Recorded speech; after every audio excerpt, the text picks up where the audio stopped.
The original Fantasy Zone was released on Sega's System 16 arcade board, which was actually very impressive at the time. It was one of the very few arcade boards that could display so many sprites and colours on screen at once. And as you can clearly see, Fantasy Zone went for the crazy option of displaying as many bright vibrant colours as possible. Certainly back in the day, this was a sight to behold. The gameplay of Fantasy Zone is actually quite simple. You fly around never-ending stages which basically just loop the further you push left or right. Within those stages you've got a few enemy bases, and to clear the stage, basically all you have to do is destroy all the enemy bases, avoid all the enemies coming out of them, and take out the boss. Every now and then through a stage, a little shop will appear. If you enter the shop, you'll be able to buy certain upgrades for your ship, such as speed boosts, extra bombs and weapons. You'll probably also notice that on this video, a lot of the weapons that I use are actually firing really fast. That's because the game doesn't really have a very good auto fire system like many arcade games of the time, meaning you get a really small finger pressing that fire button. So I'm sort of cheating and using rapid fire.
So as you'd expect, the X68000 version of Fantasy Zone is pretty much arcade perfect.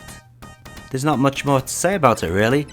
It would be good if I had a few options to tweak here and there, but you know, it pretty much is a bare bones arcade perfect port of Fantasy Zone to the home.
This NEC PC60001 MKII shouldn't really be on this video, but it's actually quite an interesting bit of gaming history. I just had to add it. What we have here is an unofficial port of Fantasy Zone going under the title of Space Bluster FZ. To be honest, it's not that bad for the hardware it's running on and kinda looks cool due to the art style. Still not worth playing if you want a good game of Fantasy Zone.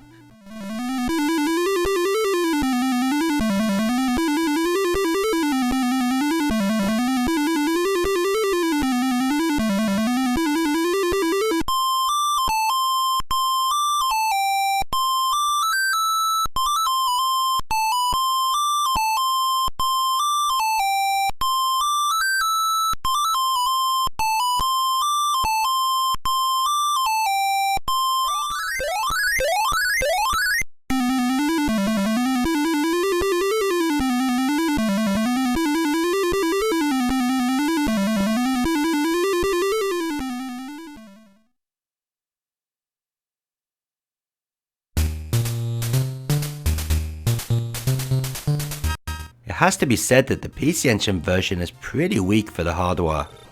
While the graphics are adequate, I feel they could have been so much better due to the PC Engine's fantastic colour selection. The audio is also pretty tinny. Seems like a port that should have received a lot more love. The PC Engine can do much better.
One of the early Master System games, and not a bad one if it was an original game. The biggest issue with the Master System version of Fantasy Zone is not the graphics, they're actually pretty good.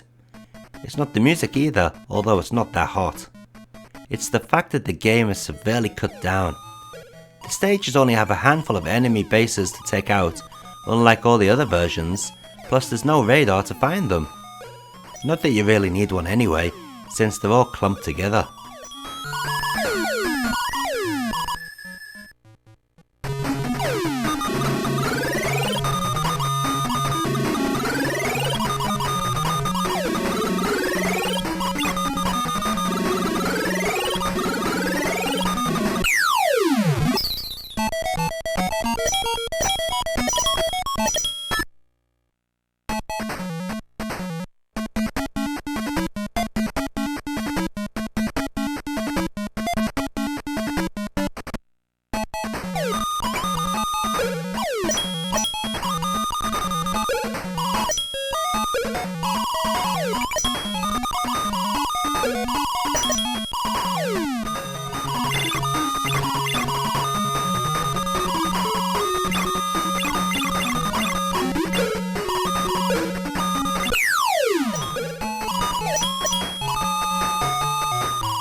Now here's a pleasant surprise. Sunsoft have actually managed to make the Famicom version just as colourful as the Master System, despite having half the colours displayed. The game plays pretty well too, although at times there have been a few questionable collision issues.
So while the Japanese got the very pretty Sunsoft version of Fantasy Zone, a year later Tengen decided to release Fantasy Zone in the West.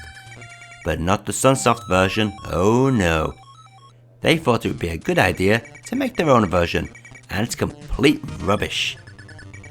For the start, as you can clearly see, the graphics are terrible, gone are the vibrant colours of the Famicom version, and in come drab, messy looking and pretty poorly drawn sprites.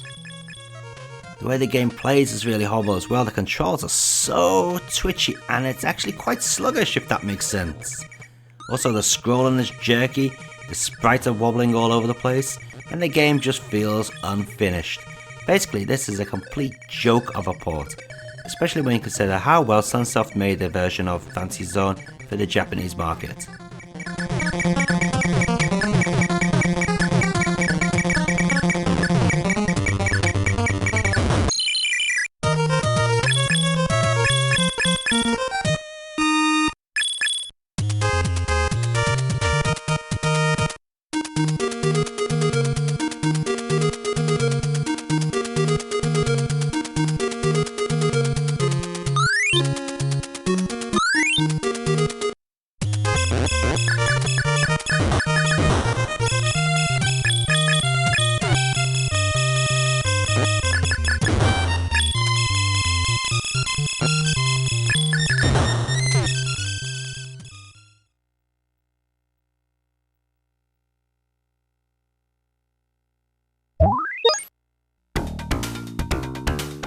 There are actually two Fantasy Zone games for the PlayStation 2. There's this, Fantasy Zone, which is a 3D remake, which was pretty popular in the Sega Ages collections. And then there's the Fantasy Zone Collection, which is basically a disc full of emulated ROMs. But they're done very well. So we're not going to take a look at Fantasy Zone Collection because it doesn't offer anything different than what we have already featured on the show so far. So let's take a look at the remake of Fantasy Zone on the Sega Ages collection, and this is Volume 3. So as you can see, it sort of looks like the original game, but it's all made of polygons. It plays pretty well, and yeah, I mean, there's not much to complain about. I'm not sure if I like the polygon effect better than the original sprites, but you know, it's pretty doable. There are two modes in this game. There are arcade mode and normal mode. If you play normal mode, you get these 3D bonus stages, which appear after you've taken out the boss. Play arcade mode, and it's the same game except these 3D bonus stages are completely missing. Overall, a pretty nice port and an interesting one to take a look at. It does have a few different option features, such as choosing between Japanese and overseas versions of the game, featuring the different music, but when it comes to real customization, it's not a patch on the Sega Saturn release.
The poor old MSX isn't very good at scrolling due to lacking hardware.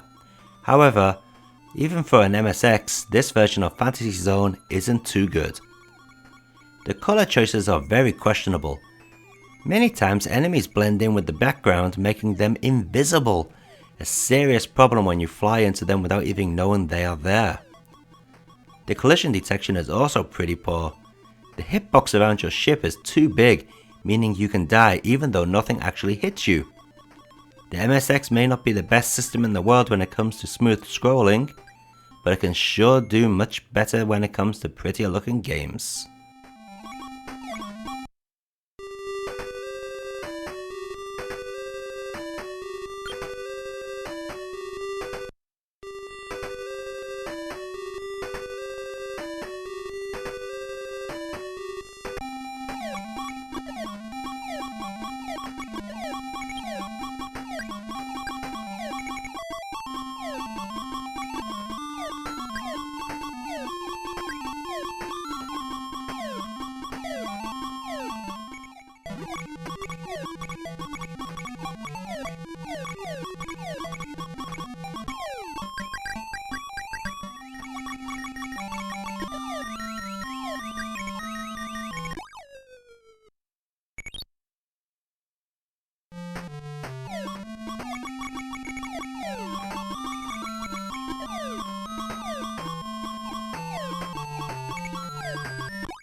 programmed by little-known company Stanritsu.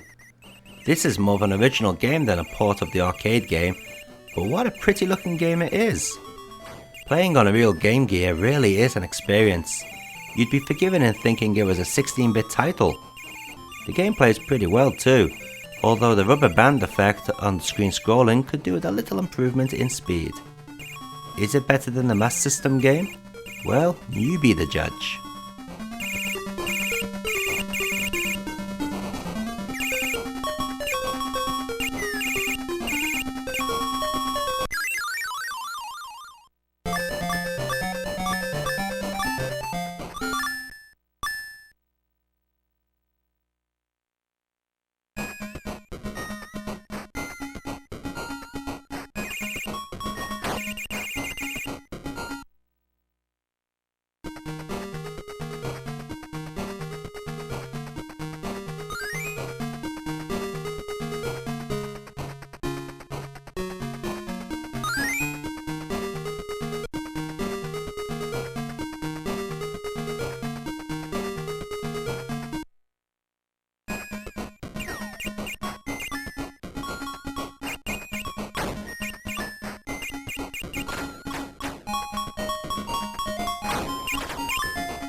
If you want a port of Fantasy Zone that offers everything you could want, then this is the one for you.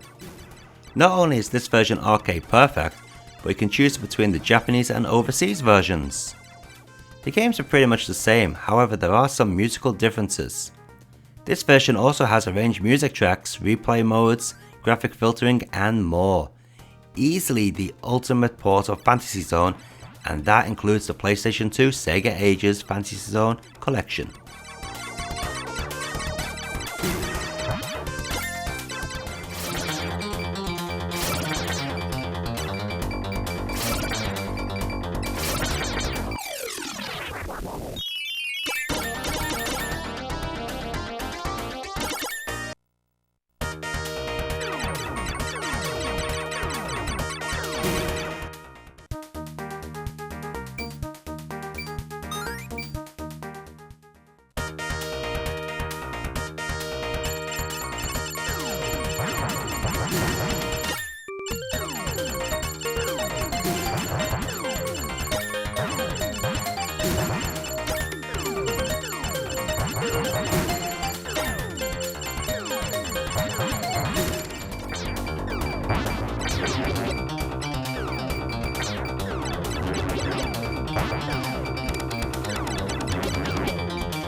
Just like the Game Gear game, the Mega Drive version isn't exactly a port of the original Fantasy Zone, but an original game based upon the arcade game. In fact, it's a very good, and would I dare say, better than the original arcade. Sunsoft have made a game that not only controls well, but is also fun to play. The variety of stages resembles that of the original game, and complete with memorable tunes. They make great use of the Mega Drive sound chip. Personally, this is my favourite Fantasy Zone game ever.